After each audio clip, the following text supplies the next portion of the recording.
মুহররম মাসে খিচুড়ি পাকানো হযরত নূহ আলাইহিস সালামের সুন্নাত।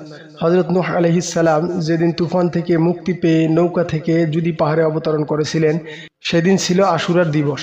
হযরত নূহ আলাইহিস সালাম নৌকা থেকে সব দানা পানি বের করে দেখলেন সেখানে মটর, গম, যব, মসুর, চনা, চাউল ও পেঁয়াজ এ 7 প্রকারের দানা ছিল। তিনি এ সবগুলোকে একটি ডেকচিতে পাক করলেন। জগৎ বিখ্যাত মুহাদ্দিস আল্লামা শিহাবুদ্দিন কালিয়ুবী বলেছেন, মিশরে আশুরার দিবসে যে খিচুড়ি পাকানো হয় তার আসল দলিল হযরত নূহ আলাইহিস সালামের এ আমল। হযরত নিজামুদ্দিন আউলিয়া রাহমাতুল্লাহি তাআলা আলাইহি রাহাতুল মুহিব্বিন গ্রন্থে বলেছেন, যে ব্যক্তি আশুরার দিবসে 7 দানার খিচুড়ি পাকাবে, আল্লাহ তাআলা তার আমলনামায় প্রত্যেকটি দানার বিনিময়ে নেকি দান করবেন এবং সে পরিমাণ গুনাহ ক্ষমা করে দিবেন।